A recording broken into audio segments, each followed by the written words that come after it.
You're listening to the We Are Libertarians podcast network. Find all of our shows at wearelibertarians.com. You're listening to the We Are Libertarians network. Learn more at wearelibertarians.com.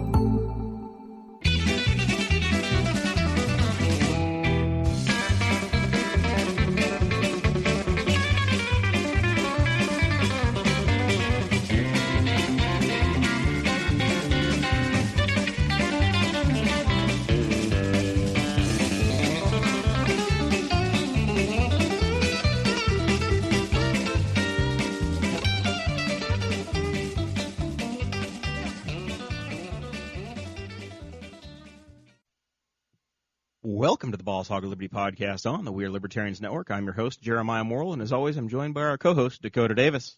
Hey, how's it going, Jeremiah? Man, we are here again, episode 58. I'm ready. I'm excited for this episode. We've got Jesse Riddle in the other chair over there. This is the Boss Hog of Liberty. Our show is about our lives in rural Indiana. It's a show about folks who are involved in politics. We promise that our episodes are going to be a fun and an easy listen. We interview people who are influencers, elected officials, political experts, and folks we just find interesting. Today's not really an interview show, though. More it's of a recap and a, oh, my God, it's finally over show. Yeah, it's more of a fun show. Still local, all things local that we promise with Boss Hog of Liberty. But it's going to be a fun one. We've been wanting to do a fun one for quite some time. And for some reason, apparently the only fun person that we have I was like, I'm pretty sure that is Jesse Riddle. we looked in our phone book and said, who's fun?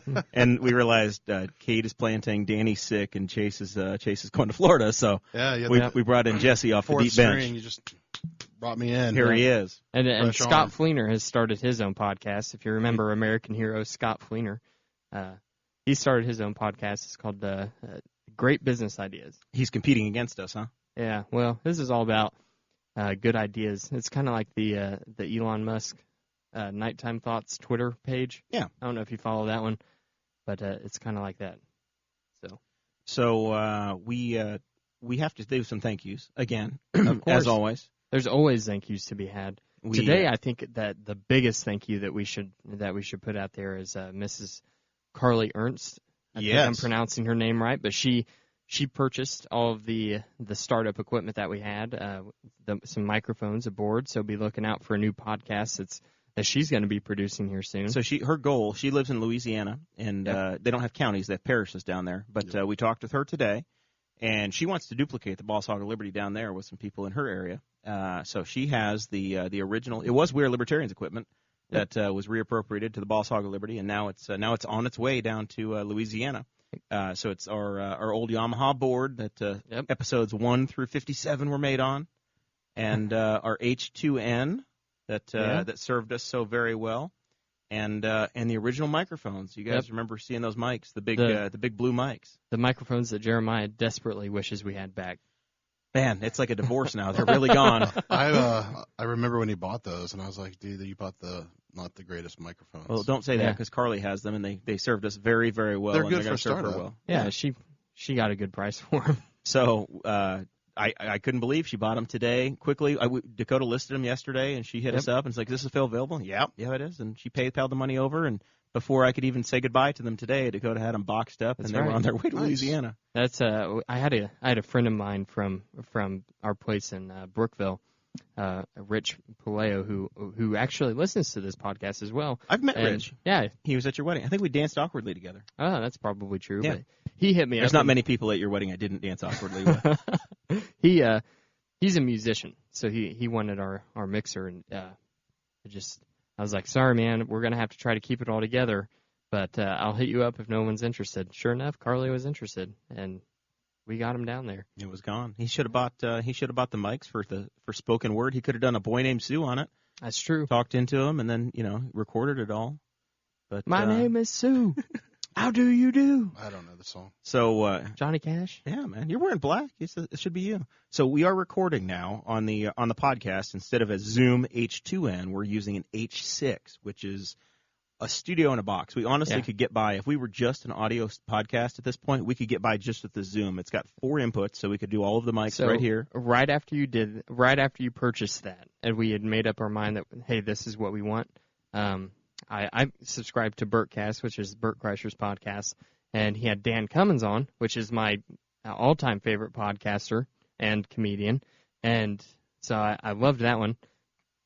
They were recording off of an H6. That was what they were doing. Yeah, that's what they were doing. I was like, this is insane. We are the big time now. Yeah, we've got the best. I mean, and it's very affordable. You know, the H6 is like $300, and what we had was fine for the studio, but now this will give us the opportunity. We can go out and buy a couple more microphones and some cables and have a true studio quality. You know, we hold the mics and go out and sit around or have a conversation with somebody, or we can just record open air with this thing as it is. So this is thanks to the Patreon people. We've got the H6. And we've got that going. We got the new USB board that's in place, so that's how we did the phone calls last week. And we're trying to make arrangements to set up a phone call later this afternoon as well, or later this evening. Mike Broyles is down at the courthouse, and we're going to try to have him report in. You heard his voice just for a moment or two on Tuesday night on the live show. Yep, that's right. He called in, but there's a LOIT thing going on with the sheriff's department and public safety, and then the saga of my sewers that we've been covering since last summer.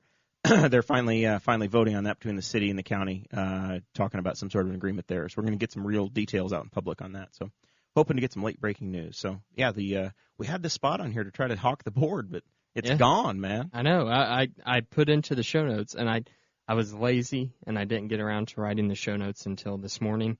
And I have a note on here that says we have equipment for sale, but alas, we do not. Thank you, Miss Carly. It's gone.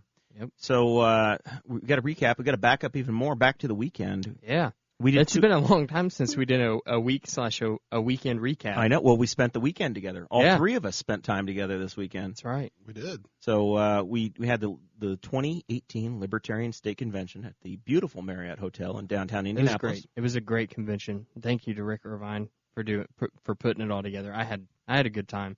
We went down. You were working, but I went down Friday night and had a little social evening down there. And then Saturday was the workshops that we talked about. Dakota and I gave a presentation. Went very well. We heard that it went very well. Audrey says don't forget her. Oh yeah, I forgot. What did you forget? Audrey is in a contest right now. She graduates from college tomorrow. I saw that. Yeah, so she's It's a Friday graduation? It's a Friday graduation, that's correct. So she walks across the stage, but she's in a contest for who has decorated the best graduation cap. All right. So that is going on. If you can... I liked it. I think her mother-in-law shared it, and I liked it on your mom's Facebook page. Is that all I have to do? Oh, yeah. Is that the way we win? Well, yeah, you have to like it by going to the original post that is on the IU East Facebook page. Those are the likes that count. That's what she needs. So I got to go back and like it again. Yeah. So if you go to her Facebook page, you'll be able to find the decorated cap, which is a shout out to her mom and dad. Thank you. She forgot to thank her husband. I haven't paid for it, so I'm okay with that. You were supportive, weren't you? I like to think so, but I mean, I don't know. I feel like by the time she takes the walk, she had to make some adjustments and like, P.S. my husband Dakota, thank you too. Well, and as well. I'm okay with it. But if I end up having to pay for graduate school, then I expect a thank you cap. No, but if you could go on there, it's a financial reward. Really? So, yeah, so it's a good thing. It's the IU East bookstore page. Yep, that's where you got to go right. to. All right, so we're going to look for that. I will get that done today because anything I can do to help offset Dakota and Audrey's cost is better for the podcast. Because I found out today he spent money out of his own pocket to pay for our Skype number, which I thought was just free. I thought there was free stuff in the world, but there's not. Skype you can only do like 1-800 numbers for free. Yeah, so we have a number that says it's coming from Lynn, Indiana. Lebanon. Yeah, that's right. Yeah, the podcast is in Lebanon. You don't want to be from Lynn. No. Caskets. Do you want to be from Lebanon? Rick Mount is from Lebanon. Jim Jones was from Lynn, wasn't he? Jim Jones is from Lynn. Yeah. You don't want to be calling from Lynn. If you want to be a shooter, that's right. I forgot about Jim. If you want to have the most pure jump shot in the history of the world, you want to be from Lebanon, Indiana. Did you notice that I just said I forgot about Jim? Like, your old boy. Yeah, old boy Jim. Oh, Jim. So so the LP convention. Let's try to pivot back. We have no focus at all today. This is going to be a wild. We don't care. We don't know. There's no guest here. We don't have a county commissioner or a county council person interviewing for their job. Or we are totally interviewing for Congress. Or a guy running for Congress. Gosh. We are totally unsupervised. We'll get to that stuff later. Yeah. So We gave a presentation, and it was about this show. That's right. Went very well. Danny Lundy, who I think that guy has put in a ridiculous amount of effort. Oh yeah. And he's running for a township board spot in Morgan County, Brown Township, Morgan County. And he's raised the money. He looks professional. He spent the entire day Tuesday outside the polls saying, "Hey, you can't vote for me today, but you can in November." Yep. He spent 12 hours out there, and he also kind of does a similar thing that we do with Boss Hog, just with the Morgan County LP Facebook page, where he goes and he records public meetings. He live streams them to that Facebook page and stuff. So he sits in the front row, though. Yeah, we should do when we do that stuff. We're going to do that. Well, we have the H6 now, yeah. So we're just going to set that baby right up on the table. I don't care who says anything. What if somebody takes it? This is my property. What if we go to a city council meeting and Mark? No one's going to take it. Mark Koger steals it. I'll put a label on the back that says "property of BHOL." That'll fix everything. Does that work for you, Jesse? Would that keep you from stealing it? No. I mean, like, this label is. This label means nothing. Yeah, this label is doing better than the cows from preventing me from stealing, apparently. Yeah, so we gave our big presentation. I raised a little bit of money for the campaign down there. Got some state help, some state contributions from our former Senate nominee, Rebecca Sink-Burris. We spoke to a very big crowd. It was a fun presentation, and I kept looking back at Rebecca going, if I got Rebecca, I'm doing all right. She was nodding her head, giving her approval, like, yep, yeah, you're doing great, yep. Jerry, you're doing great. And I was like, yeah, all right, I feel good. And she came up with some cash, so that was kind of cool. And raised some more from a few other folks, too. So it was a really, really fun time. Good presentation. Yeah, you didn't just raise money, though. We didn't just raise money for your campaign. We were working on trying to get some Patreon help as well. Yep, we tried. We did have a plan that we failed on. We did have one minor setback. We were going to give out a free poster. Oh yeah, and we forgot the posters. Well, no one asked for the posters, so yeah, somebody. It's not like it mattered. It's true. Nobody did ask. We did have a poster on the table in my banner, and then at the end of the night I forgot it, and then the next day all the tables were gone. So somebody has my Boss Hog banner. I don't know where it's at, but it's gone. I checked the Department of whatever waste. Somebody has it. They have it. I checked at the end of the night, and all my business cards were gone, so that's a good thing. I'm hoping Christy Avery picked it up. Yeah. So, but I'll tell you what, I took pictures and I posted them to the LP convention, and you probably see it through my Facebook page. Dakota was absolutely holding court on Saturday night after the convention was over. I look over. Dakota's wearing his suit, looking like he's Jim Jones. Yeah, he's starting a religion, and you look over at him, and he's got like 3 dudes that are 20 years older than him, and he's absolutely holding court, and he just got him in the palm of his hand, explaining to him how he's taking over the world. I saw that. It was after the convention, right? Yeah, it was after the business meeting was over. I think before dinner. Yeah, I saw that. Dakota was just killing it. There was 4 people that were asking me about. They were actually asking me about graphic design work. So apparently, I've done some good work for the Boss Hog Liberty. I don't know. They're all about you, man. Maybe. So then that night, we heard from Bill Weld. He's the former governor of Massachusetts. Mm-hmm. He was the vice presidential nominee last election cycle. Yep. I was asked to show him around, and the timing didn't work out. I barely met the man. I shook his hand, and he said, "I have your cell phone number." And I said, "I have your cell phone number, Bill." And that was about the extent of it. We never really had much conversation. Welcome to Indianapolis. I didn't say 2 words to the man, but I did see him clapping for me at the end of the night. Yeah, I know. He congratulated me. So we won some awards. It was pretty cool. It was really cool. We were recognized by the Libertarian Party of Indiana for this podcast and for the political stuff we do. Mm-hmm. I won the Barbara Borland Light of Liberty Award, which is for kind of my contributions to the Libertarian Party in the last few years and volunteer things I've done. And then Dakota won the Ken Bassan Outreach Award, which is for the growth of the Henry County Party and the once again for the work of this podcast. So we each were like shocked that we won. Yeah, I was totally shocked. I saw you win, and I was like, well, Jeremiah won his award. They're not going to have both of us go up there from the Boss Hog Liberty podcast. So I seriously He's crying and pouting. I sat back in my chair and I crossed my legs and I just sat there and I pulled out my phone and getting ready to sit through somebody else's speech. And then Tim, someone else's would be Jeremiah's. And then Tim said my name. I don't think I was nominated for that. No. Oh. Tim said my name, and I was like, it like totally shocked me. I had to stand up really fast, and then Bill Weld was clapping for me. Bill Weld drank during my speech.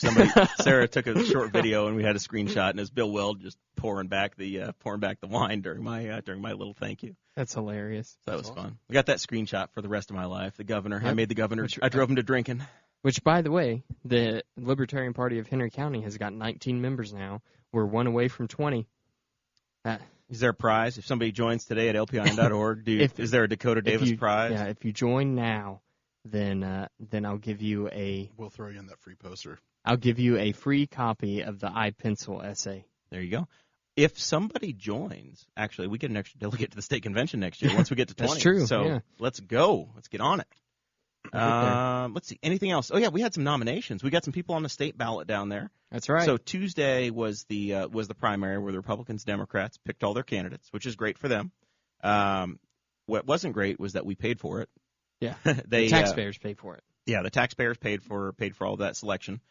We paid our own way on Tuesday or on Sunday, Saturday, Sunday, and we picked our Secretary of State nominee, who was Mark Rutherford. You heard him on the show. Lucy Brenton, who ran for for U.S. Senate against Evan Bayh and Todd Young a few years ago. She was renominated, and she will now be facing Senator Joe Donnelly and Mike Braun. And Mike Braun, the bajillionaire. Mike the Rhino Braun. Oh boy, we've talked to his people. He's invited on the show, so let's not upset the apple cart too much, co-host. That's right. I want him to come on. This is a direct call out to Mike Braun. The Mike the Rhino Braun, come here and change my mind. Explain away. Yep. And then Tom Furkinoff was on. He's was on the ballot, and we nominated him. He's new chairman of Wayne County's party, and real nice guy. You and I have met with him a few times. Yep. And hashtag my man Tom. Hashtag tight with Tom. Tight with Tom. So Tom is going to face Janine Lee Lake. We've learned how to say her name. Janine, yeah. She got the big. I think she won because of David Letterman. I really do. She got the big bump. She did. A fistful of cash from Dave Letterman. Is that the one that was at Caffeinery? Yeah. She's had like this God thing and said God put Dave in her life there, and she's hoping to have him out for another fundraiser. God thing. She's been running as the Christian Democrat, saying the Republicans don't have a line on God. They don't. She can be a Christian Democrat and be open about it. So that was pretty cool. That she won, and she won handily. She did. I don't know that. I don't know why people. I don't know if people really researched it, or if her name was what they wanted, or what the motivation was. But she won very handily. Jim Pruitt was second, and Lane Siekman was third, and then it was a pretty sharp drop off after that. There was no incumbents, right? No, the incumbent is Luke Messer, who lost the Senate race. Gotcha. And then I did not know he lost. Finally, we had this was Spangle's answering you. He's way too late now. Yeah. We've already started the show. We've already got things going. He's telling us to start flipping knobs. I'm like, I'm recording a show. I'm not going to start just twisting stuff now. And then Tom's in that race. So it's going to be Greg Pence, if you Janine Lee Lake, and Tom Furkinoff. If you were really pulling for Jonathan Lamb in the Republican primary, and you have a sour taste in your mouth for Mr. Greg Pence, I think that Tom's your man. So that's the summary of the LP convention. Had a great time. I think we're going to be up in Fort Wayne next year. That's the rumor. I don't know if it's officially picked. You're on the State Central Committee, Jesse. Did they make that determination, or are they still searching? I think I think Christy Avery is the chairperson. She's the chairperson for the committee, and she is responsible for looking for locations. And she's been looking in Fort Wayne, so possibly. Kirsten Kronk wants to know when the lovely Sarah Potter moves to town, will we have our 20 members? Yes, we will. But if you join right now, Kirsten, we'd have our 20 members. Yeah. Just saying. A lot Jump faster. on there. Let's go. Come on, Kirsten. You know you want to. I'm waiting on you. You're all about it. What else we got? Primary results. Oh, yeah. This was the big one. You want to lead us through the upset of the frickin' millennium? I can try to do that, which was insane. This whole primary, like the races, watching and paying attention to the races, having all of the different contestants coming through our studio. I'm going to say contestants. No. It's more we fun. live in a Donald Trump as president. They're contestants. They're contestants. They're definitely contestants. Whenever you're talking in show business like we are, it's contestants. Gotcha. We bounce it back and forth between realities all the time. Now we're in show business. I need to update my Facebook to say I'm the contestant for the race. Yes. The candidate. Yes, but, for sure. I will do there that. were a lot of upsets, man. I think Joe, I'm gonna butcher his name, but Burjax, is that? I go Burzax, but I've never heard it said out loud. I don't know. We are the media, so we are the pronunciation guide. So whatever we say is what Joe has to live I with. always said Burgax. Burgax. I don't know. That sounds better. The hard G. Yeah. I like that one more. All right, I'm gonna say Prosecutor Joe. I'm just gonna say Joe. Yeah, Joe was the only incumbent that actually won his primary race. Whenever it comes to county-wide races. We had Darren Jacobs, who won his primary race by. Well, he by wasn't a primary race. He was elected as. Yes, elected. So he won his race. As, and he was the chief knee knocker for the Democrats. Chief knee knocker. he's the guy that goes around and whips up the Democrats and makes decisions for them in his precinct. He's the ward boss. He's the whip of Spiceland. They just got Casey's and it's open. I just passed it. I know. It's big time. Fantastic. It's going to be a big traffic problem soon. Yeah. But he was the only incumbent that won. So we had Ken and Gray won, and Peg Steffendell. She won Susan, by 32 votes. Peg beat Betsy votes. by 32 votes. That's crazy. Shows you how much every vote counts. Well, I was going to say, not only that, I was actually impressed that both of them were at the top of that list. So it's pretty awesome. Yeah. So I was telling Jared before the show started, I have a coworker I was talking to on Wednesday after the race, and he's like, and I think he's in his 40s, and in case he's watching this, I'm not going to say maybe 50s, but no, he's in his 40s, and he was telling me, he said, I've never voted. Your vote doesn't count, doesn't matter. I was like, dude, the Spiceland race was down to 3 votes. Yeah, 3 votes went the other way. The thing that your vote doesn't matter locally, that's why false. That's why I'm all about in 2014 politics. For the Henry Township Board, it was a tie, and Dale Cole lost on a tiebreaker. I lost by like 300 votes, and it's just me bragging. Which I've talked to a lot of different councilmen that they're like, Jeremiah's got a great chance, and so does Jesse. And they're like, every time they're like, Jesse shocked me in 2016 at the at-large race, because whenever you're talking at-large, if you vote straight ticket, it doesn't matter. They have to go through and actually select your name. Right. So that was pretty impressive. I wasn't the chairman then. You were. Picked up some of those Democrat votes from Newcastle. We're gonna get there. You've got your big race. It's going to be you, Dakota Clark, and Peg Steffendell. I just finished that podcast today. Yeah. Did you learn anything? You find her weaknesses? Got it mapped out.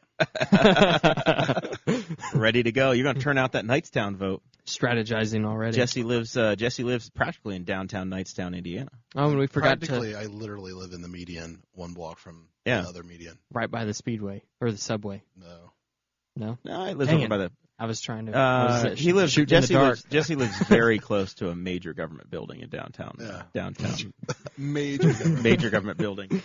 But you could probably get your we passport forgot to mention there. Ed Tarantino won his and race the big shocker, that was also big. That was a big one. Ed Tarantino beat Butch Baker like 60-40 roughly. I found out today that my mom voted for Ed, so we have that going for us. She said she voted for him based upon his performance on this show.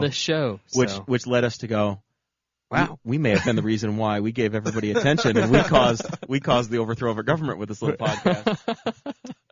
So who knew how much power Dakota had? The Henry County Revolution was you guys. I keep saying that whenever I advertise the Patreon, that we are the independent media of Henry County. That is not a lie anymore. It's not a lie anyways, because there's like one. Yeah. Right? So, well, there are 3 newspapers of record. You've got the Middletown paper, the Knightstown paper, and the Newcastle, the Courier Times. But those are not independent. Well, I guess they Well, are. I mean, they're not owned by Viacom. I want to start buying them all and just be like, these are mine. Jesse is the media. Yeah, I want to see you get Henry County papers to the point where the commissioners have to come in and regulate you and break up Big Jesse. Eric Cox would never sell the banner to you. Break up Big Jesse. I want to point out that Jesse's the second candidate to ever drink on the show with us. The first one was Betsy Mills. So we reveal it now that the election's over. Betsy Mills was drinking a little bit of Jack and Coke. Nice. Well, no, she was drinking straight. She was drinking straight Jameson. Well, that was supposed to be a secret. She's Jesse, she's tougher than I am. So. No, back up. I've been a candidate for half of the show, half the year, and I've drank on every episode. Yeah, I guess. Whatever. Ben Houchins says that they're at Blackacre and you're not. Jesse. He's just doing that to torment me now. I've never been to Blackacre. I literally invite him every time I'm there. Well, you're invited. Yeah, I try to get Jesse to go out with, or Dakota to go out with me all the time. So he's very difficult. Since he got married, oh my God. Well, oh my God. Audrey's allowed to come as well. Audrey won't let him go anywhere. Yeah, that's I'm just waiting to hear. Well, she'll be graduated. Some yelling from the other room. She'll have a lot more time. That's true. We have the dogs. That's why I don't get a dog. Yeah. Jeremiah's like the king of dog automation. Just let him. We're getting much better. Take the Jeremiah dog automation course, and you'll be fine. That's funny. Corenda Colby says, "Why aren't you guys at the council meeting?" We are not at the council meeting because they literally counter-programmed us. We have a standing Thursday night date, and they should know by now. At the county council meeting last month, they said they were going to choose the 10th or the 15th. And they chose to counter-program the Boss Hog of Liberty. Even though they know we do the Thursday, but we're making it up because we got Mike Broyles down there as a correspondent, and he's going to call in, and we're going to have an update. But Corenda, we do have, Mike Broyles. You totally just stole that wind out of my sails. I will turn my mic off. I will turn my mic off, and you say what you want to say. But my bullet that I wanted to make with the primary results was it was all of the quote-unquote anti-wind candidates that won. Which is going to make for a very interesting fall election, especially in the three-way races and the two-way races. So we have at least 2 three-way races, and right now it looks like there's no Libertarian filed in District 1 or District 4 at this point. Correct. But we're looking. We are looking. And there is not one in the commissioner's race yet. In fact, there's no Democrat in the commissioner's race yet. So that race is wide open for Mr. Tarantino at the moment. But anybody, you can still file. You can contact, like we talked about on Tuesday, you can contact Dakota Davis, chairman, if you're interested in running. Really, just contact any of us, because if you don't know how to get a hold of them. Well, they should be, because they are. If you're watching this, you're pretty well plugged in. You can send me a message on Facebook, or you can send me an email on henry@lpin.org. There you go. So that goes to my phone. I love that that's working. Yeah, so here's the big news that we figured out. Hold up. All right. Nate lost his race as well. Right? Nate lost to Sue. We didn't mention anything about it, so I was just making sure. I thought I heard that, but I wasn't positive. Yeah, that happened. I just want to make sure I hear that. The big news is that you found out. Well, that you kind of made the connection. I figured out that this council, if you look at it, is going to have 4 new members. Correct. Yep. Well, 3 new members for sure. For sure. Yes. Where Nate is off the council, Steve is off the council, and Dick Bauslag is off the council. Yep. We don't know yet about Robin Reno Fleming. She and Chad Malakot are going to have a competitive race this fall. They're going to duke it out. So, and then there are 3 people that have at-large seats. Mm-hmm. Mike Thalls, who I would not expect to have him seek the presidency. Harold Griffin, who I would not expect to seek the presidency. That leaves in the majority, because right now it's a 5-2. You would expect the majority party to have the presidency. That leaves one man. And only one man, one counselor. The one, the only, Clay Morgan. Councilman Clay Morgan of MVP Barbershop is the president in waiting of the Henry County Council. That's right. He's like lifting up into co-host. Co-host Clay is all of a sudden in line to ascend to the presidency of the Henry County Council. It's just the sun. There's a sun shining. He's in a row. Yeah, he's that's like, right. I'm coming up. The ascension of Clay. I can't wait to see. We need to make. I'm going to get on Photoshop, and I want to make like a Photoshop of maybe Susan Hoon's face and on Adam. Where is this going? Susan Hoon's face on Adam, and then Clay's face on God and Michelangelo's famous painting of him reaching his arm out. So let's talk a little bit about the live show and what happened. You call me the bull in the china shop all the time, right? Like I knock. It's my thing I do is I knock stuff over. You break things. You bought me extra glasses for my wedding because you had already broken like 3 of them. I bought you glasses and I bought you ice trays because I'm just a destructive son of a gun. Yeah, and you got really durable glasses too because you dropped one the other day, and it didn't shatter.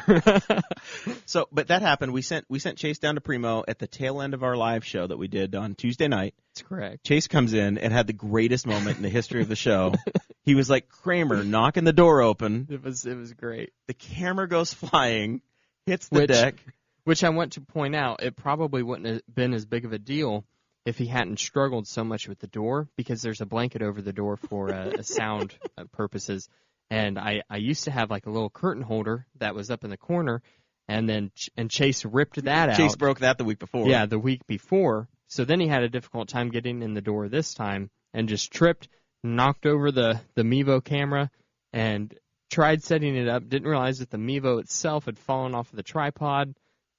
So there's video of Chase just laughing at himself, and I got some screenshots and put them on the greatest thing is whenever he picked it up, he picked it up and the camera lens was facing his face, so we could see him the whole time.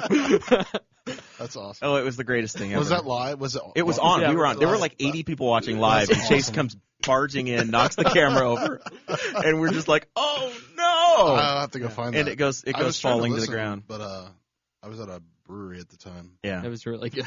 It was surreal. You were at a brewery, okay, but Aaron Dicken was at the hospital while his wife was delivering their baby and was watching our live stream. She's an absolute saint. She literally is in labor, delivering their third child, and Aaron Dicken is in the corner watching us talk about the election results. Child. He's like, she's got it. And then today, I'm sending him messages about the county council meeting that happened on Monday, and he's sending me messages, and I was like, oh, by the way, dude, congratulations on the baby. And he sends me a picture. They're still in the hospital, right? And he's sending me, and he's holding his baby while she's napping, and messaging me about the city council meeting. That's awesome. The dedication, man. He's not the one that is. He not the one that was drawing the photos or drawing the pictures of Jer? No, that was Ross Ticknor. Okay. Yeah, that was Ross. I couldn't remember. He also drew the Eric the Turkey. Yep, he did. Oh, did. We forgot to give him credit for that because I stole it, and that is what I put on the T-shirt. I was going to say you should have him put a signature underneath it. Yeah, well, he's advertised it some. What's going on over here? You guys are doing all kinds of work. Well, we talked about this on the live show. We are our own producers. Zach Lee raised his hand and said if he can ever get a day job, he wants to come in and be our producer. My dream, I have lots of dreams. My dream is for us, first of all, to get like a monthly sponsor for this show, so that this can be the ABC Supply show. That's like legitimately a company. I know, it's really a company. Yeah. That's like ABC. Yeah, we're constantly advertising. It could be the L&K Produce Studios. Yeah. It could be we will Jack's Donut pour out Studios. your name, whatever it is. Yeah. Oh, yeah. So it could be we could be the Boss Hog Liberty presented by Jack's Donuts. Or whatever. For a monthly payment of, I don't know, $26,000 a month. Or it's negotiable. It's negotiable, but we literally, we are on the, if you want to talk to us about sponsorship opportunities, I think what we'd like to do is do it. Joe Rogan. A monthly sponsorship with somebody so that we can get into that studio on top of the Patreon and some other avenues we have. I just want to point out that Joe Rogan, for each advertisement that he reads on his show, he does like 5 an episode. He charges $25,000. Well, he has like millions of downloads. Yeah. What we have here, our video Tuesday night. We're the #1 podcast in Henry County, dude. I know. Our video Tuesday night was 2,200 views already in a day and a half. It's awesome. It's surreal, the reach we have. And people are actually paying attention and listening. And that's just on Facebook. It literally could be your business here presenting the Boss Hog of Liberty. Yeah. In the Your Name Here studios. I'll do everything short of getting a tattoo on my forehead of your business. So on the website, do you have a way to do you have you can inquire a form for just reach out to us. You have the Patreon account. There's some business setups there. So we've got some options. If you want to know our pricing, you can get help on there and see it. Gotcha. But the goal is to get that done and to get a studio, and we could do some sponsor activation. We could make some videos demonstrating your product, eat something on the air. We can do some product placement. Do all kinds of things. We can change our insurance company as we talk. Get price quotes. Yeah. Like, hey, let's price out my boat insurance. Let's go. Let's do it. Just have Clay come cut hair while you're on the show. We've thought about that. Jesse, I want Clay to be our first Jesse, sponsor. will you get a fresh fade for the show? No. Give up the Jesus cut. We're rocking the Thomas this thing Jefferson all the way through the election. You've got more hair than anybody else in the council race. Yep. Probably. Interesting. I didn't see Peg, so. Yeah, I think you've got more. I think so. We let it down for us live on the air. Will you put it over the shoulder? with the beard, I think should, you do. I should be able to do have a nice coat. I don't know what they call those things back in the day, a vest. No, like Thomas Jefferson's wearing, and I have a musket in one of my photos. I just think that'd be pretty funny. That would be awesome. Do you get comments at work now, or do they just you work in the tech industry, so they don't expect much out of you anyway? Yeah, no, my hair's fairly mild compared to others. It's at least brushed. Oh man, yeah. Well, I can't imagine. I watch Silicon Valley. You don't watch Silicon Valley because you think it's cheap comedy. That is very cheap comedy. Yeah, I would agree with that, Jesse.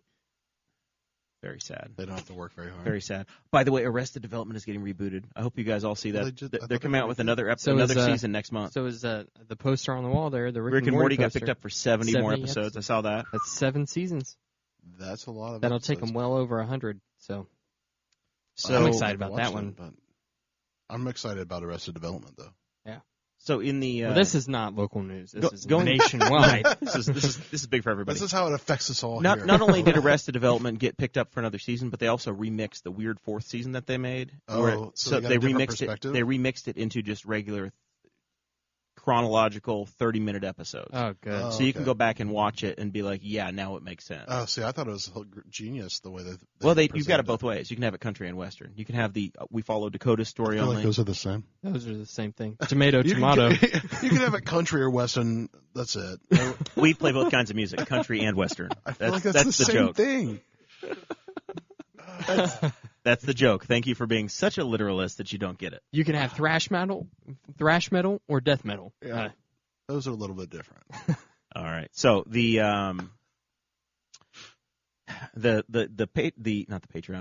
Primo night for Chase. We sent him down there and we talked to him afterwards, and he's like, "Guys, I was terrified.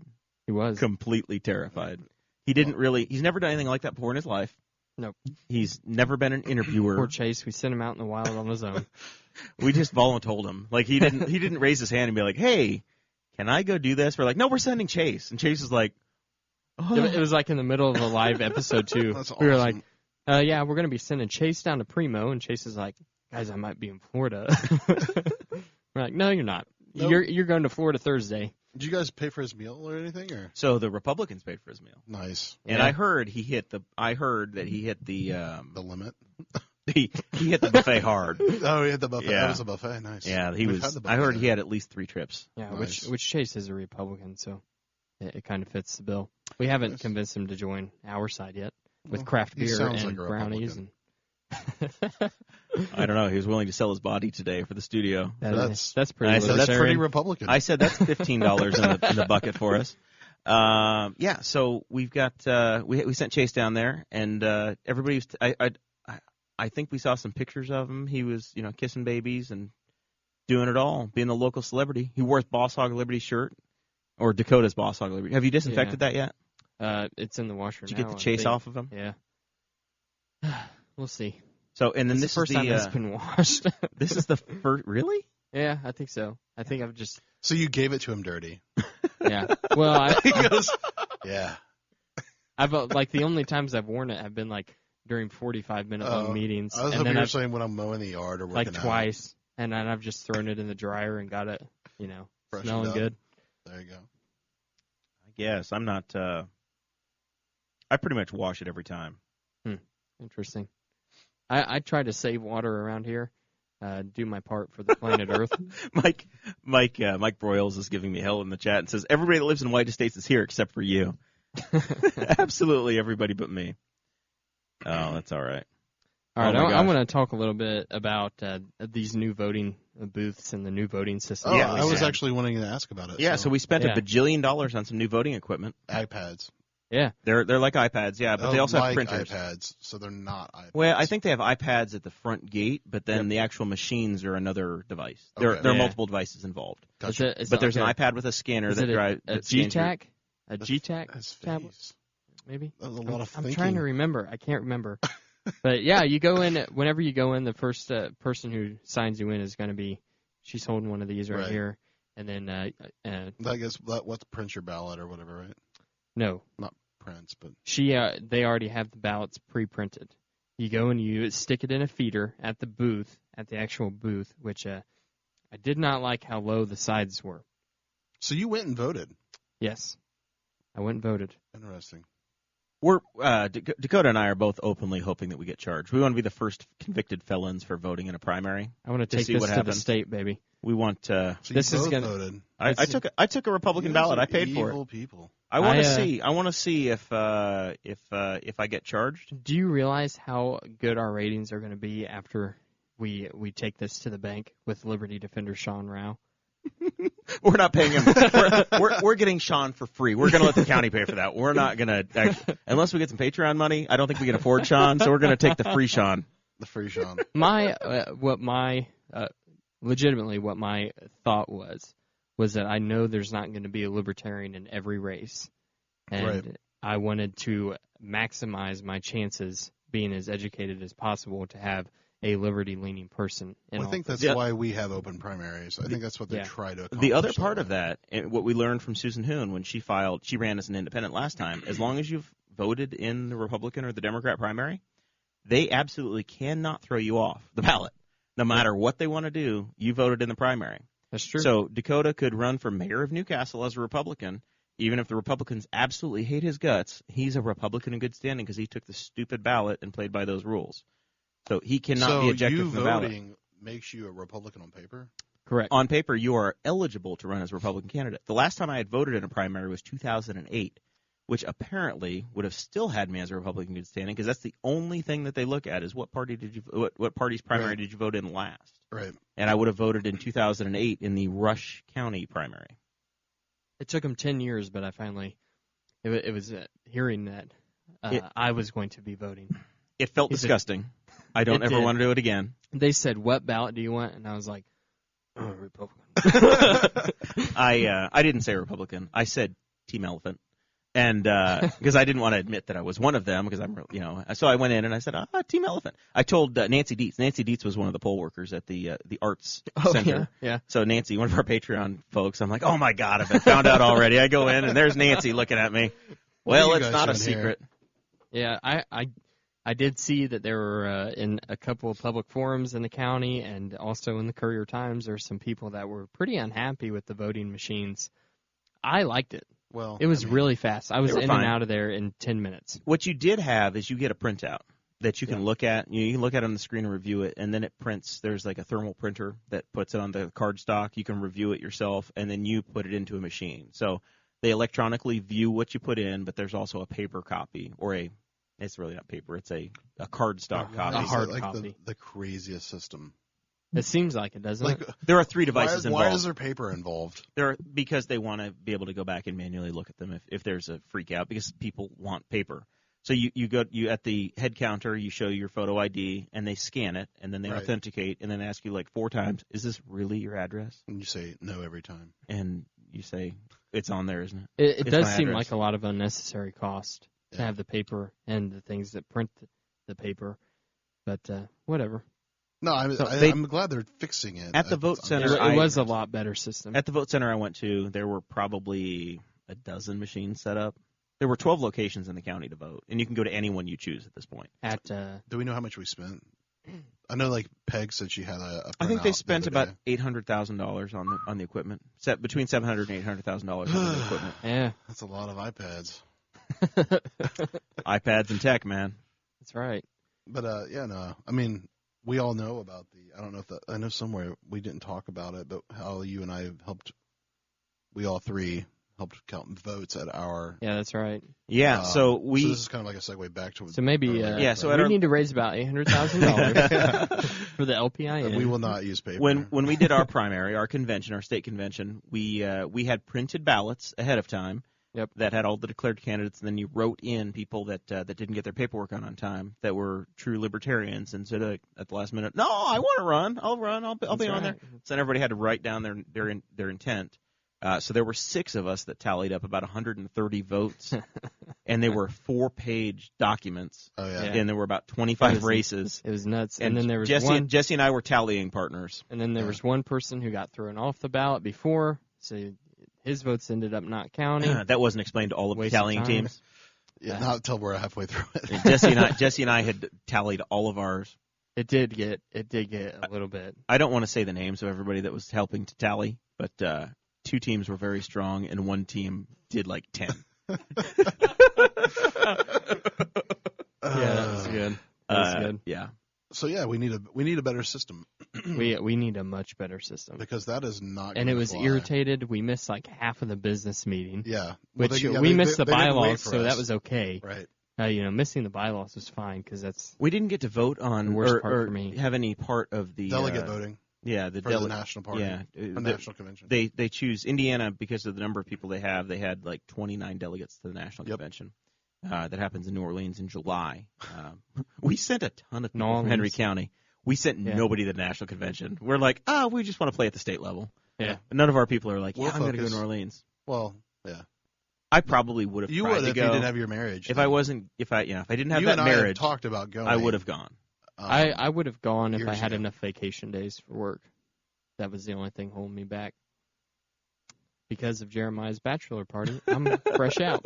Fresh out. I think you and I are going to have more fun in Nashville than we would have in New Orleans. Oh yeah, I agree with that. I think we're going to be okay. If you could mimic it in that, like New Orleans, I think you would have a. We can. We could try. I'm pretty sure it's possible to mimic Nashville and New Orleans. We can always go back to New Orleans without a Libertarian National Convention to hold us down. I want to go down there one time and just try the crawfish because I love crawfish and any type of Cajun food, and have you come that's to like a Paparoo dream with of us? mine. Why have you not come to Paparoo with us? I don't even know what that is. I know. The only good Cajun place that I know of around Acre. here is Yats. So not even close. I love Yats. You need to tell Audrey that you need a man day with me and Jer. We're gonna load up the Suburban or whatever the hell it is, and the Tahoe. You mean the Tahoe? It's something Chevrolet. If I ever get it fixed. Oh man! All right. So the voter turnout. We were going to try to cover that and discuss that a little bit. Yeah. So the Henry County's voter turnout was actually statewide in the primary was 15%. So, which is horrible. Henry County. It's not horrible because 15% of the people say that they're Republican or Democrat. That's great for Libertarians. We also went. Well, but mostly in protest. Mostly just tempting arrest. Come at me, Joe. Voter apathy is a real thing. But maybe that is why Henry County was at 23% versus the 15% statewide. Because you and I showed up. I think that a lot of it had to do, the incredibly low voter turnout had to do with how horrible all of the Senate candidates were. Honestly, on the Republican side. Every single one of them were horrible. Yeah. So I think that discouraged a lot of people. More attention to that than I did. So you looked at the 3 Republican candidates they had, and you had 3 different line items, right? Yeah. You had Todd Rokita, who was an absolute turd, and nobody liked him, and he was unlikable. Like you just wanted to hate the guy. He was making English the official language, so. And then you had Luke Messer, who had the drunk driving thing come out as he was trying to replace. He was convicted of drunk driving twice. And he was when he was elected state rep or appointed state rep, he was replacing a guy who had been killed by a drunk driver like that week. Wow. And he didn't release that. So that was pretty damning on top of him voting for Omnibus. So those 2 things really cost him a lot of votes. And that's why one of the reasons why he finished 3rd. And then you had Mike the Rhino Braun. And then you had Mike Braun, who voted in the Democrat primary for 38 years in a row. For 38 years he had pulled a Democrat ballot. Then became a Republican to run for state representative, and he's been a Republican for like the last 6 years. And he voted for a slew of new taxes whenever he was in the state house. So he's a Democrat running as a Republican? Correct. Roughly. So basically, but on your ballot in the ballot in the fall, you have 2 Democrats and a Republican. Right. 2 John Gregg type Democrats. You have 2 California Republicans. And you have Lucy.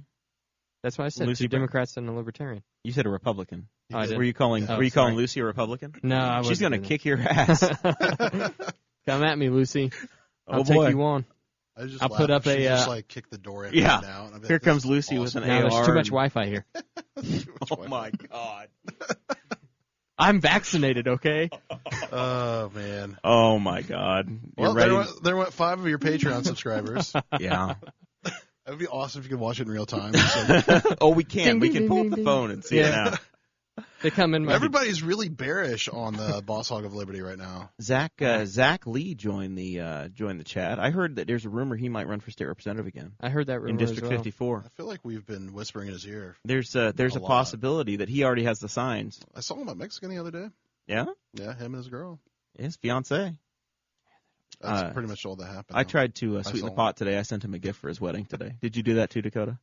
You said jump on Bed Bath & Beyond and send him something real nice on account of us needing to put those signs out again in November. Give him like a fancy car wash gift card. I told him we have a sign hanging up in here, so the writing is literally on the wall. I'm just saying, the fans of the Boss Hog of Liberty, all you have to do is jump on Bed Bath & Beyond's website, find the Zach Lee getting married in 2018 in Indiana registry, yeah. And send him a little something, and put on there District 54. Just as the thank you, as the line, just right on there, awesome. District 54. Send him a spoon. 54. Just send him something simple, but find Zach Lee. Well, you Indiana have to, wedding. It's not so much for Zach's sake, but I think that we have to sweeten the deal for the future Mrs. Lee. I want to know this. Actually, this is the thing. This is a call out right now for all of our listeners. Jump onto his wedding registry, and I want you to just do D54 as the thing that's on there. And I want to hear how many spoons and ladles. Can you send and whatever can openers you he want? Gets? Well, there's a registry. So no, I know. I understand there's a registry, but can you be like, I just want to send them something different? I'm sure you probably could. It's probably possible.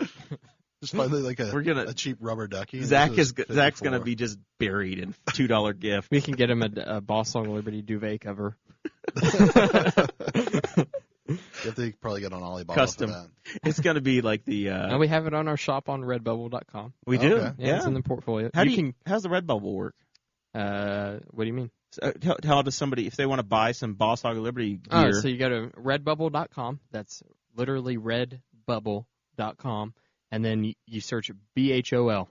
Just BHOL in all caps, and you can find our portfolio.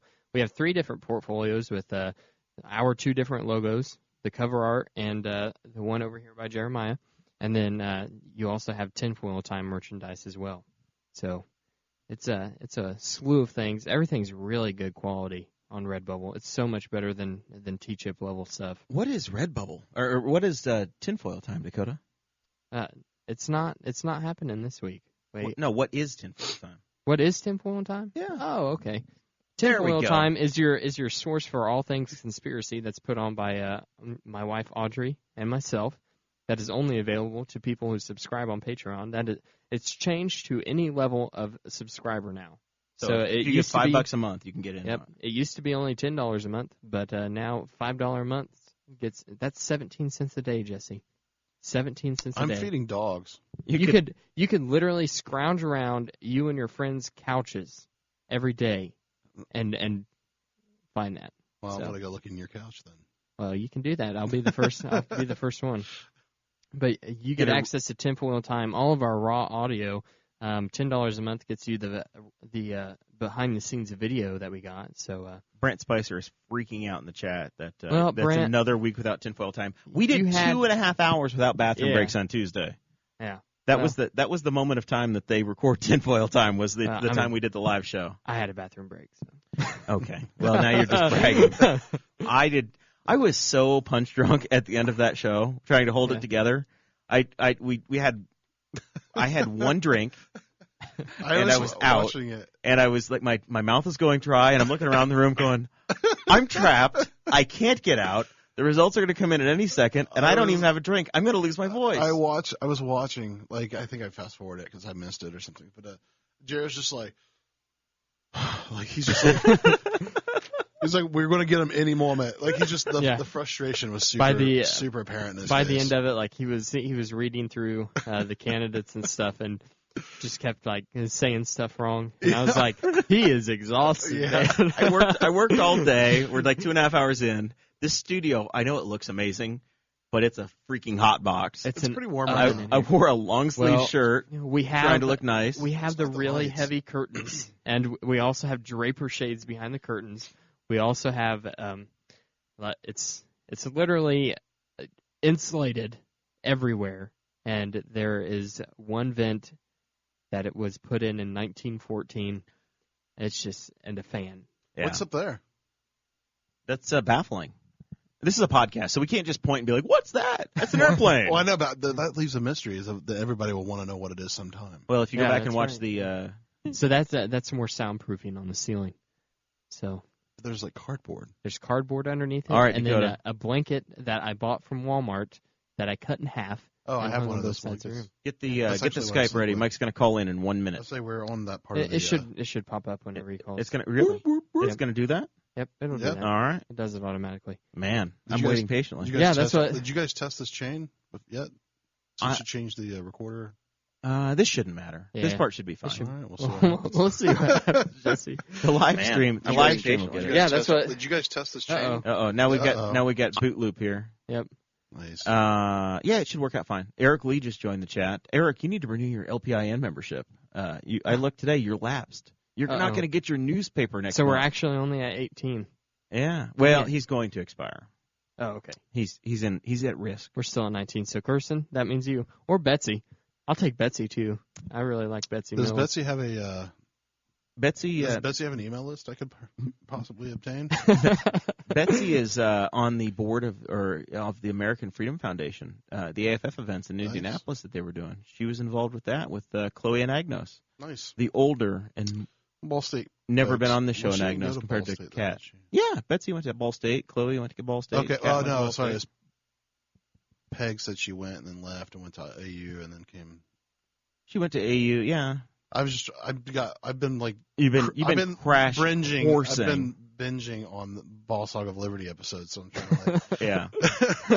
So we're waiting at any moment. We're expecting that phone call from Yeah, Mike we're Broyles. expecting a call from. Oh, I forgot to mention whenever we were talking about the voter turnout, we had 8,000 people in Henry County pick up a Republican ballot, and roughly 8,000, and then 3,000 people pick up a Democrat ballot, and that's pretty interesting. It shows really a breakdown of the demographic here in Henry County. But interestingly enough, our city council races always seem to be heavily Democrat. So That's interesting to you? it is interesting to me. Because it really shows even in a small city like Newcastle, there's still the rural and urban divide there. So That's No doubt. pretty common. I think on this side of Indiana. Jesse's from very, very Democratic Shirley. So that whole Very, town very Democratic. town is run by the Teamsters. That's definitely not true. There's a lot of Trump signs in that town. Aaron Dicken says it was an awful turnout. My parents. Well, had a Our Trump turnout sign. was 8% higher in Henry County than it was across the state of Indiana. it is insane. That's the reality. Is that if you voted in that primary and you're not a Republican or Democrat like Dakota and I did, we are set up to be felons. We could be convicted felons. What It's is a that? it's a because level of the ridiculous it's a rules level that they 3 have. felony. It's pretty much you can get out of it at any time because the code only says that you intend to vote for the majority of that party's candidates. So it's a really loosely worded law. At that moment in time. Any lawyer worth his salt could get you out, and definitely Sean Rao could get you out. So He's not paying you guys to like promote him yet, so. nah, I just like Sean. I know, but you're looking for sponsors. Sean's been a guest on here twice so far. And I've listened to one of Liberty them. Defender to the stars. He's If- he's our third highest rated episode. The I question: remember hearing what are we that. going to do, Dakota, if we get arrested and charged and we stand trial? I can't wait. Do we want separate trials, No, you just end the or show. do we want it together? You end the show just like Seinfeld. Just like Seinfeld. The Boss Hog is over. It's done. It's done. No, that No, we got the Everybody would be H6. upset. We can sneak this into the jail. Yeah, we'll sneak it in. I'll hold it Well, underneath I'm of not my coat jacket. Okay, because I was thinking like really sneaking it in. I was like, I'm not doing that. It's a little bit big. It's much bigger than the H2. Yeah. I have that's not funny. had enough to drink for that. That's funny. We'll go to B-dubs after this. Aaron Dicken, you want to go to B-dubs after? No. Oh, man. It was a pretty bad voter turnout all across the state for the primary, but we did end up voting. We're going to talk. I think after we talk to Mike, at least we're going to talk about the Monday, the May 7th. The city council, city of Newcastle, had a meeting, and it was a pretty big meeting. They talked about the 1400 Plaza there, and as well as how they're going to fund that, the grant that they applied for the wastewater treatment plant, which is a huge project. And then there was also some law enforcement. What is the 1400 Plaza? 1400 Plaza is the big empty parking lot near the Jennings building. Do you know where the Early Bird Diner is? Yeah, right behind it. Yeah, between the Jennings building and the Early Bird Diner. Yeah. So that's why they have 14th Street. Right, which is where they were trying to remember they were trying to like. Now of course this is a national show. So if somebody goes right now, if you're wondering what in the hell we're talking about, go to Google Maps, Newcastle, Indiana, and look at. We joke about 14th Street and why is it closed all the time. Look at 14th Street and Broad Street, and just to the north and the east of that intersection is the big empty lot that is 1400 Plaza. Which I guess that it's closed because of the Jennings building. Yeah, it's been under construction for like 3 years. Yeah. We've been trying to get some hero city councilmen to clear the street and open it up on their own, but we're still waiting. Well, there's going to be an exit from the Jennings building on that side, and by code there's not enough room between that exit and the road. So they're going to have So they're going to shut down the whole road? Well, what they're going to have to do is put a curve in the road now, as the way it sits now. No, just close it. That's what I thought. Yeah, just make it a one-way, make you like jog. That makes a lot of people upset, Jesse. Well, you know what? It's better than a curb that everyone's going to hit. Aaron Dicken's calling it the pit in reference to Parks and Recreation. Fill in the pit. Yeah. We just need someone to go down there and break their leg like Andy Dwyer. I'm gonna take my tent out there the next free weekend I have and just move in. I'm gonna be the homeless person. I'm going to be the... Will Sean Rao have my back?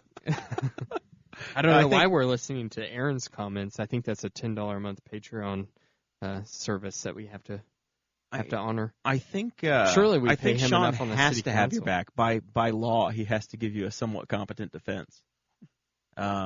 But I think my plan would be we should just camp out there. We were going to chain smoke. We talked about this. I think we talked about this at the Libertarian Convention. Well, you have the Zoom 4. Now you can podcast live from there. We've got the 6. Yeah, we could podcast from live. Oh, sorry, whatever. From 1400 Plaza or the future 1400 Plaza. Yeah. But we did mention that we threatened on the show to chain smoke outside City Council headquarters.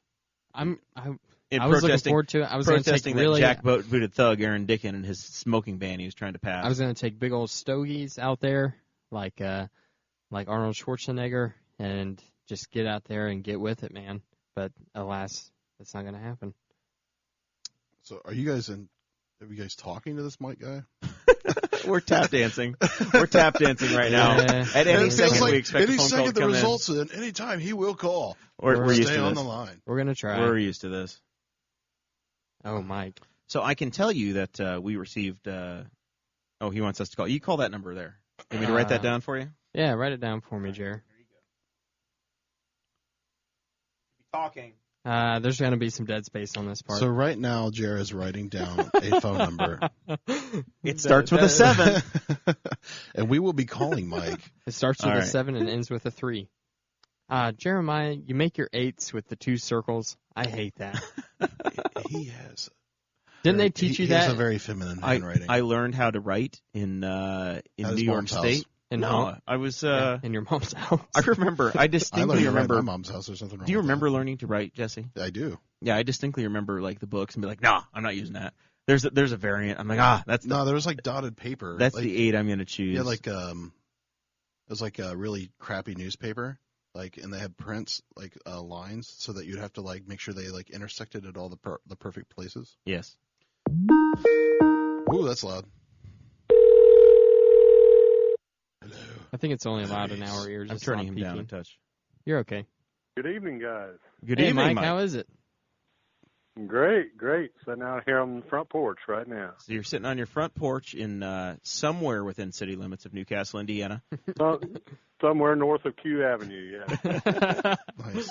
You have much better reception today. When we talked to you on Tuesday night, it was pretty rough, but you sound crystal clear today for the podcast. Great. Now that was Chase, and it was a little bit noisy up there, and Broad Street's not the best reception area. We know he was pretty lit. We heard reports that he was pretty well hammered anyway.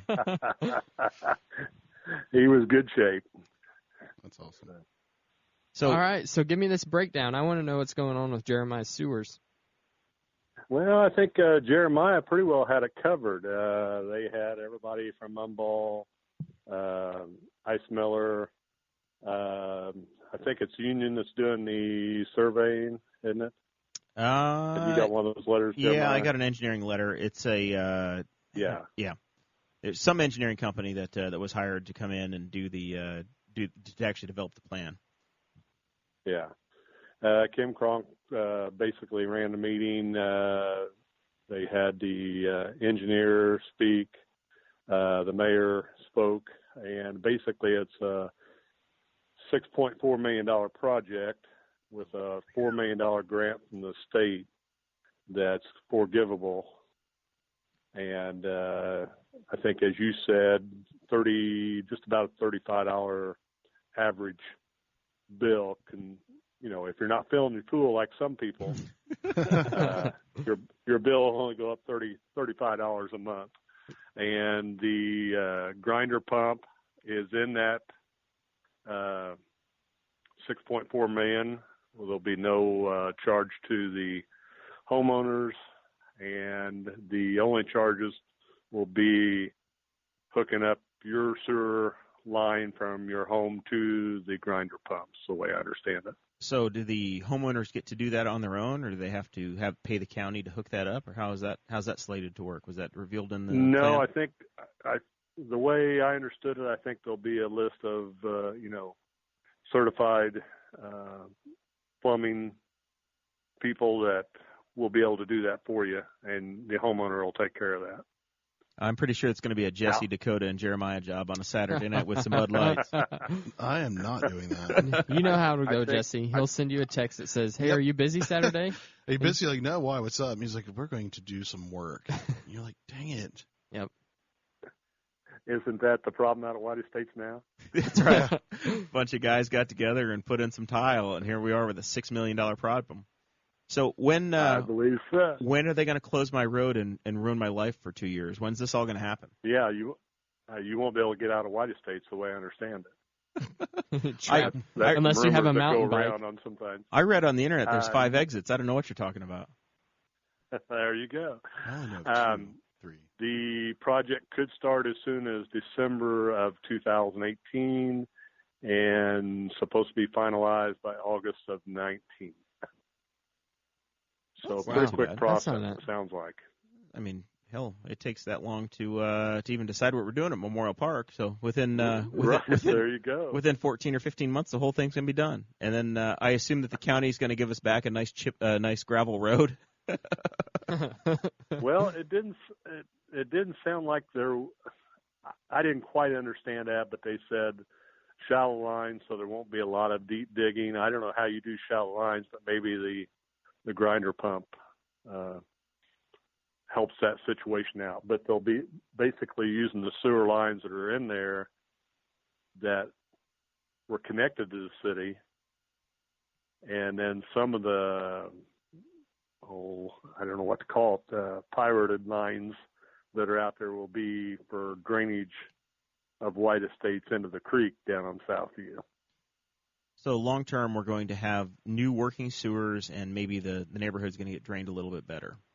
Was there any talk from the city council or the county council about annexation, or did they skip over that possibility? No, the mayor definitely said annexation won't come out of his mouth. Now, I don't know whether that allows anybody else to do that or not, but no, they don't. He does not want that. He brought that up before anybody else did. At least publicly. He doesn't want to have to deal with me as a constituent. I can see it already. Well, he doesn't want to be called out for not living in Newcastle either. So he's already got me to deal with. That's what I don't understand. You guys get all the city services, but don't have to pay the taxes. We don't get all the city services. I have to pay for my own trash, but I pay for city water and city sewer. But apparently, nobody owns my sewer line. Nobody did it. Nobody owns it. It just exists. So what's funny is when this first became a thing, I was on the podcast that day. Yeah, because we talked about it. So this is kind of full circle. Full circle. Yeah, it's awesome. It just exists, but it also drains into your community pool. So right. So Mike, you attended 2 meetings tonight. You attended this city council and county council meeting, but there was also a LOIT meeting, a local option income tax, trying to figure out how to spend that money. What came out of that today? Nothing there. They've come up with a matrix of, and I I don't know where this came from, Sheriff McCorkle, or whether this is something the council has worked on over time, but trying to figure out how to use that and maybe try to limit how, well, just like the Bluntsville Fire Department station, how to limit that of everybody coming up and wanting $50,000 for their new station or $50,000 for equipment. Right. But Sheriff McCorkle asked for a possible review of a $250 per year longevity pay increase for his deputies. And he brought up that it's the pay rate for state policemen is like $14,000 more per year than the sheriff's department. And the Newcastle Police Department pays $2,000 more per year for their officers than what the Henry County road officers get. So that proposal, and you would have like an extra, if you got a 30-year officer, they'd add another $7,500 a year to his pay, roughly. I think what Rick was looking at was there was some kind of limitation, but I didn't hear all that. It wouldn't start until after 5 years of service.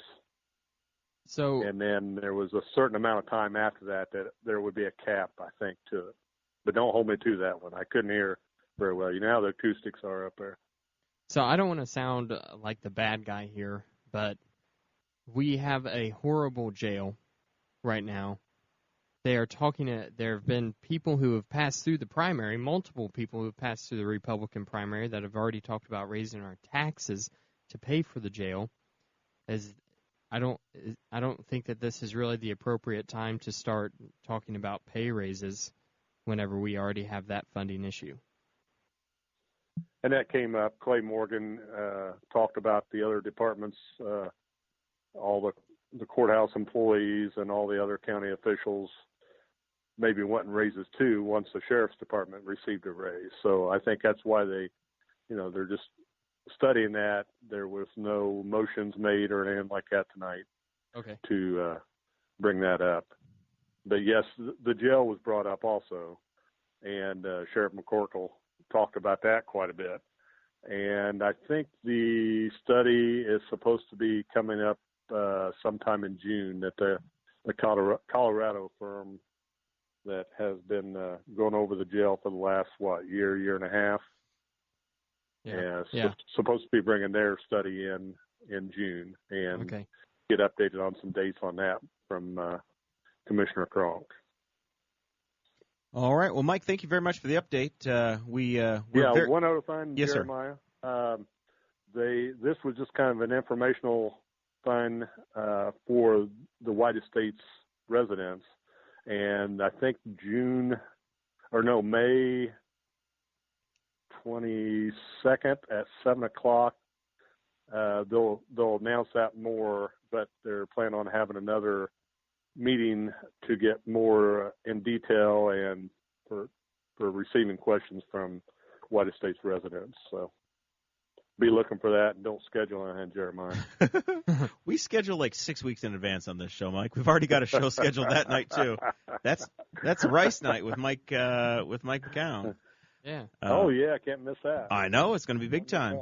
The field will be set for the race. I swear. Maybe I'll have to listen to that one. I won't be able to attend the meeting about White Estates. I'll have to listen to McCown. Yes, sir. Well, thank you for calling in and letting us know what's going on down there. We appreciate you. Of course, we've got this new board, so we can do these phone calls now. This wouldn't have been possible 2 weeks ago, but thanks for filling in for Chase as he's down in Florida, being our reporter on the scene, Mike. That's life. No problem. Thanks, guys. All right. Good talking to you. All right. Where's our hang-up button? Do we have one? That's cool. He clicked on his own. There we go. All right. Couple last things from the city council meeting that you wanted to cover, Dakota. Yeah, there was so we talked about your issues. I want to talk about where I live for a minute. Oh, man. No, so we, on the subject of law enforcement agents,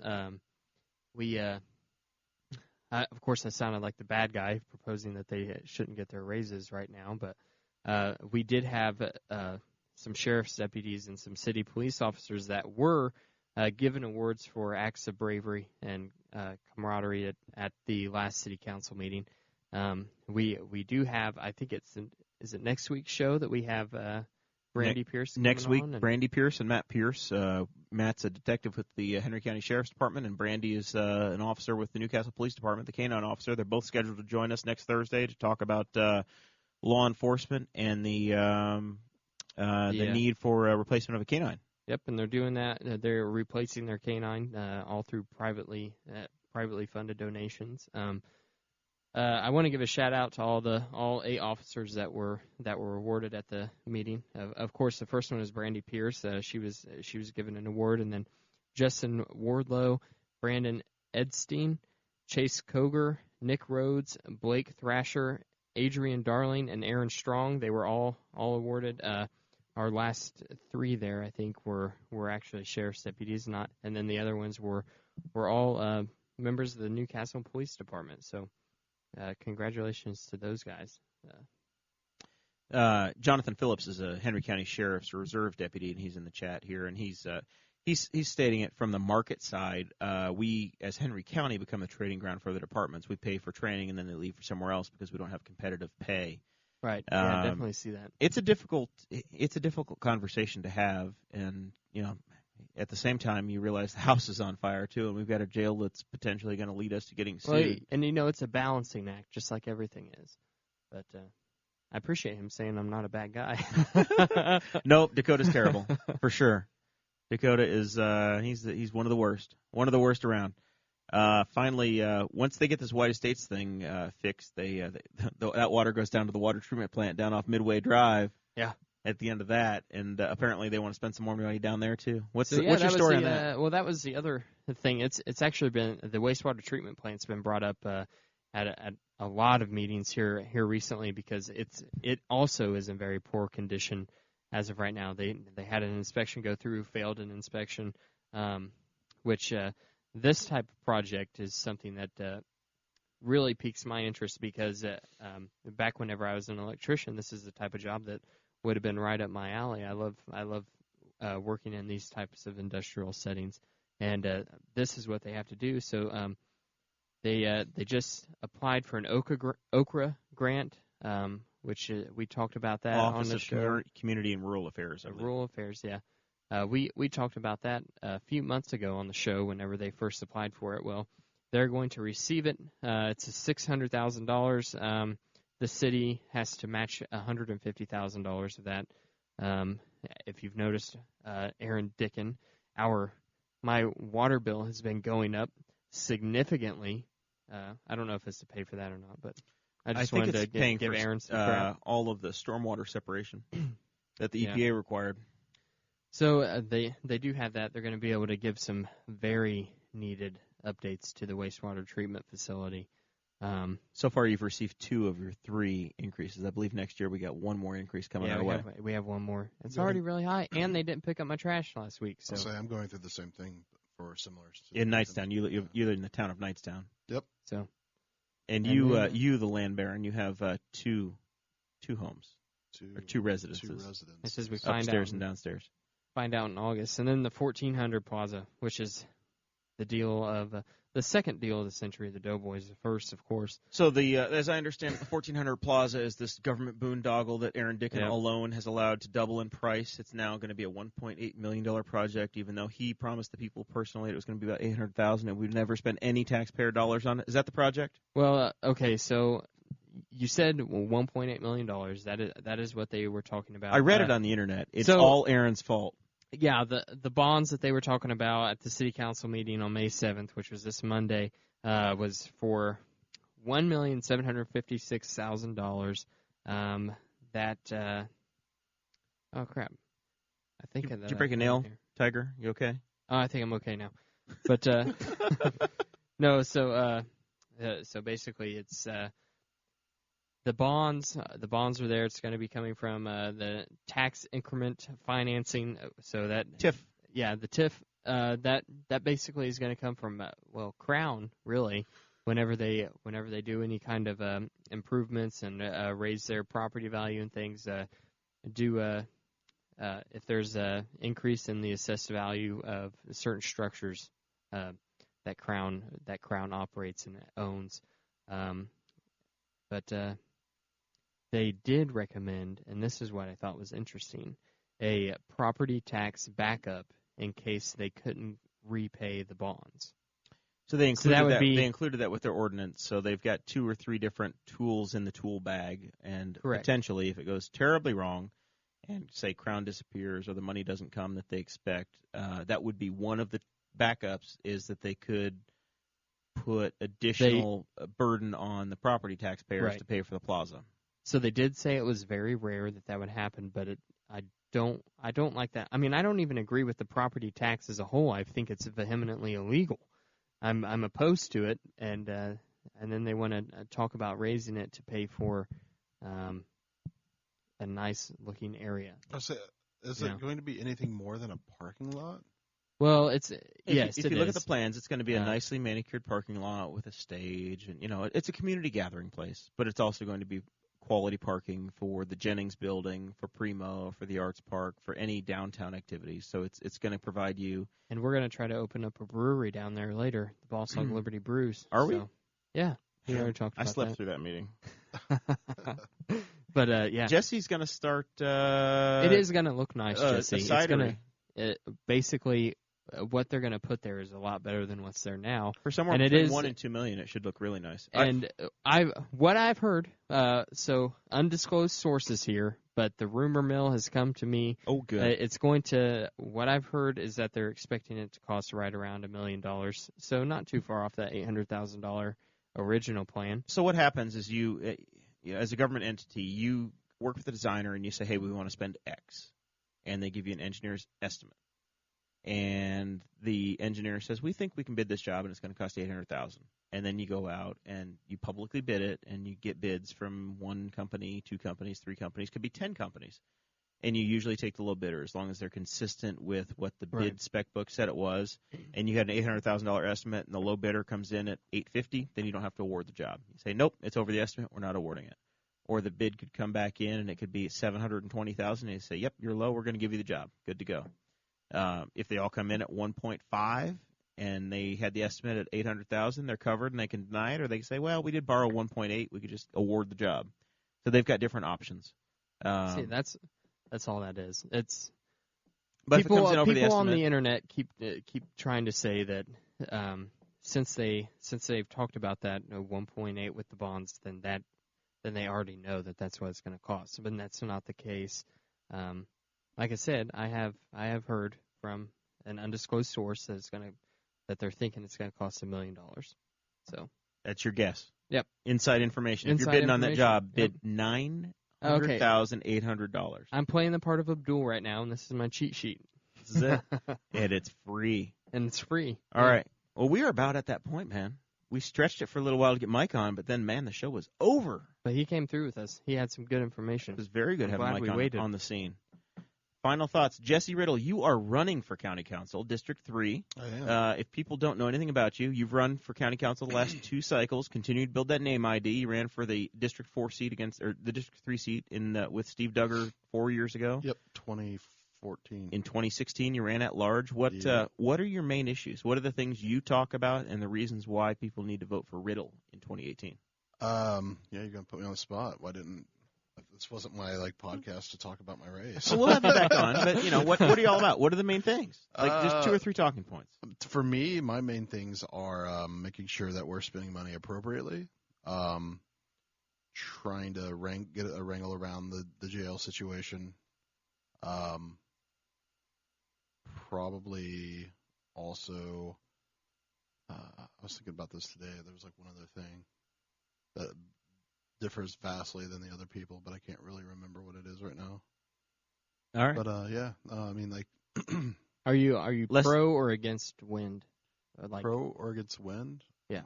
I love wind, but not necessarily wind turbines. That's what I was talking about. All right. IWTs. Do you think they're the devil? You've made it known that you're anti-subsidy from the council level. Yeah, in 2014, I probably said I was for abatements, but I have now backed away from that philosophy. And I am not for abatements, and I don't care if it's for wind or if it's mom and pop wanting to put in it's all around government doesn't let's pick put it favorites. in a fancy parking lot. I'm just not going to do it.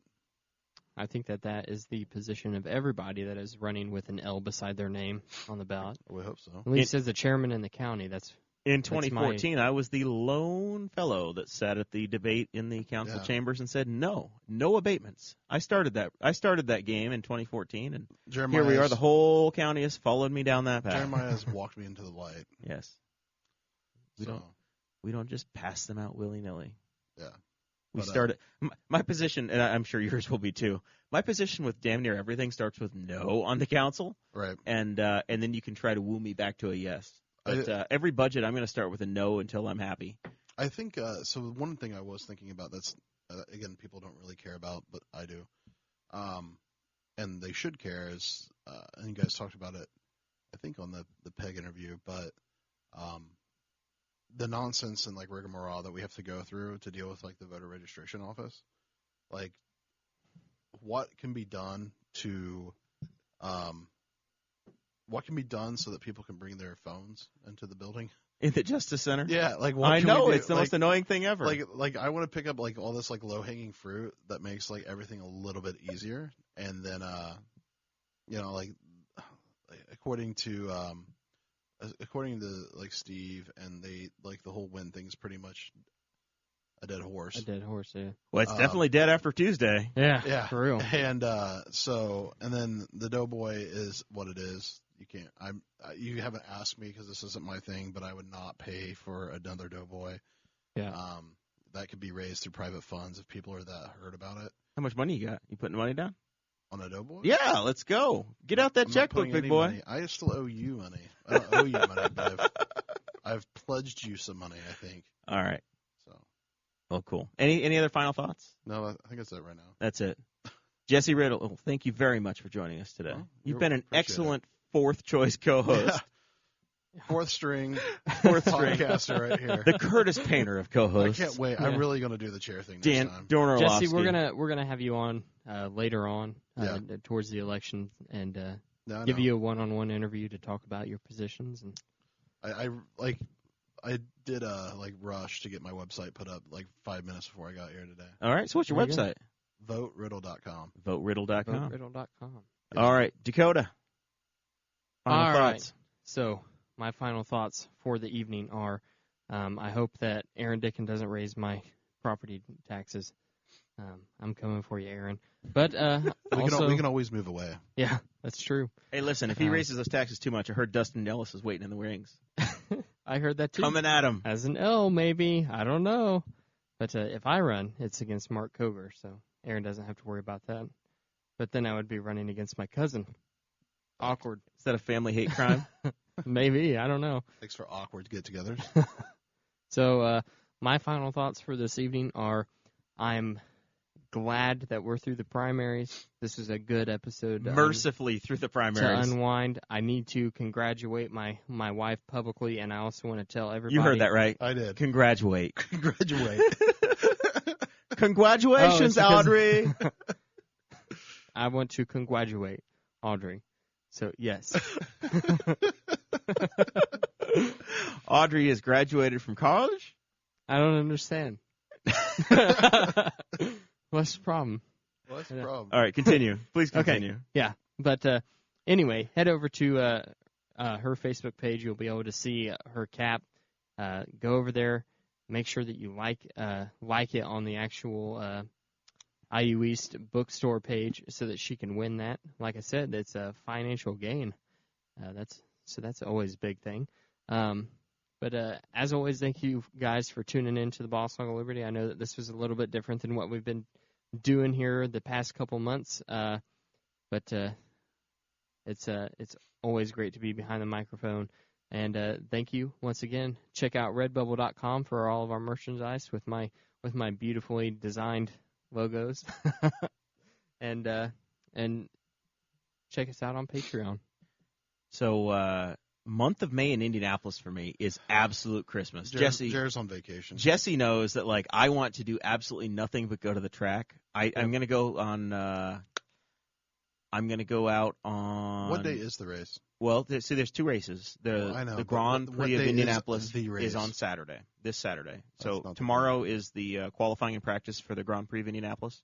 Saturday is that race. The Grand Prix. The Grand Prix. And then the actual Indy 500 is on Sunday. I don't know. It's the Sunday of Memorial Day weekend. So it's like 2 weeks. 27th. Yeah, the 27th. Sure. Sounds good. So if you are a Patreon subscriber at $10 a month. What are you doing? $10 a month, Patreon subscriber. You can hang out with myself and Dakota, Turn 3 Infield. You are going to get a special invitation to my invite-only party in Turn 3 in the infield.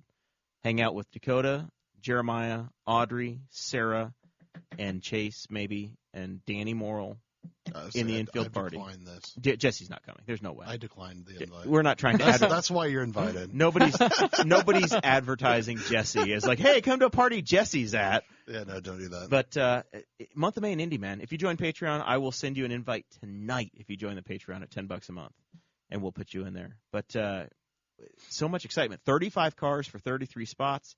This weekend, we got the Grand Prix of Indianapolis. We got the Dale Coyne car we talked about on the bonus episode last week. The Fittipaldi, the young Fittipaldi was injured, and there's an open slot. Ed Jones finished third in that race last year in the Indy 500 in the Dale Coyne. Are you the sports desk right now? It's so exciting. I think he is. The Indy 500 is my Christmas. Dakota and I are just like, oh man, no idea what he's doing. The problem is Dakota has like a week and a half to get a total crash course because on the 22nd we have Mike McCown, who's a old timer at the Indianapolis Motor Speedway, entering his 30th year as a photographer at the track. Listen. Zach Burcham, who's a Category 5 super fan of the Indy cars and the Indy 500, and I was about to say that is why Zach is coming on to fill the gap. There we go. We're gonna have some fun. It's not like it's gonna matter whenever I'm at the race. I'm just gonna be drunk. By the time this month is over, you're gonna know the difference between Sebastian Bourdais, Tristan Vautier, and Simon Pagenaud. He never saw me in school, did he? Yeah. You'll be able to just turn left the whole time. Yeah. Turn left. Not this weekend. So the IndyCar series, meow. here's the thing, Jesse. No. It is the same cars, same motors. No. They change the body a little bit, and they are the most versatile form of motorsport in the world. Yeah. They take the same car, and they run the Indianapolis Motor Speedway, where you have 4 identical turns, or nearly identical turns, 2.5 miles around. But the same car, same drivers, same motors run the infield racetrack as a road course, as a roval. And they'll run Long Beach. They'll run St. Pete. They'll run street courses. You got the whole deal. So really looking forward to the Indy 500. You are going to get total and complete coverage from me, whether you want it or not. You've got it all. And I'm going to say right now that I think Joseph Newgarden wins his first Indy 500. I hope he does too. Newcastle, Indiana. I hope he does Newcastle, just for Indiana's the sake own. That we can Dude learned how to race at Newcastle Motorsports Park. That is He's really the defending cool. IndyCar champion, driving for Roger Penske, the winningest owner in the history of the series. 17 wins in the Indy 500 for the captain. You know Penske Truck Leasing, Penske Chevrolet, I know Penske everything. Yeah. That's Roger. It's his team. That's Roger. Penske perfect. Okay. And Are these your final thoughts? this is all I got. It only took 30 minutes. I took 4 minutes. It was only like 4 minutes. Follow it me. Feels like forever. At Jeremiah Morrell on the Twitter, Jeremiah at bosshogliberty.com. I'm serious about it. Join that Patreon and message me and say, hey, I want to go to the Indy 500 and take this in. I want to learn from you. Is it going to be on us, or are you going to pay for the ticket? No, I will give you the invite to come. I'm not going to give you a free ticket to the infield, but you're coming to the race anyway. There's 250,000 people coming to this thing. Everybody but Dakota and Jesse come to the Indy 500. So you should make sure people understood that, because I thought you were paying their way in. No. I do too, yeah. No, once you're on the grounds, we give you the invite to come to our party. All right, well, that's clear now. Yeah. Yep. I'm definitely They're going to give us money, but he's still not going to pay for it. Yeah. I will let them party with us. I was like, it comes with deal. free beer and an exclusive Beer. experience. Why'd you wait and bear? Dakota, I'm telling you, get those jorts cut short. Get ready. Gosh. That's a good shirt. The shirt you're wearing now, Yeah. the flamingo shirt is perfect for the race. They'd have to peel Lisa off of you. But you need to I like the shirt. need to put you need to pair that with some jorts. I might just end this live stream. All right, we're done. We're gonna see y'all next Yep, week. We're gonna have we're finished. Brandy and Matt Pierce, Dakota and I. It'll be a good time. See y'all next week. Thank you for listening to the Boss Hog of Liberty, which is part of the We Are Libertarians Network. I am Chris Spangle, and I am the founder of this network, and I invite you to listen to all of our shows, which you can find at WeAreLibertarians.com or by searching for these in your podcatcher. The flagship show is the We Are Libertarians podcast, where we apply libertarian principles to current events. The Brian Nichols Show is a conversation amongst Republicans, Democrats, Libertarians, Independents, as they talk about what is happening in the news. And we have many other podcasts like The Chris Spangle Show, Upward, The Cost, Raw Audio Politics, Miranda's World, and Tad Talk, which is quite a ride. So check all of these out. Go to WeAreLibertarians.com and you can check out all of our great podcasts. Thanks for listening. Thank you for listening to the We Are Libertarians Network. Get our other shows at WeAreLibertarians.com.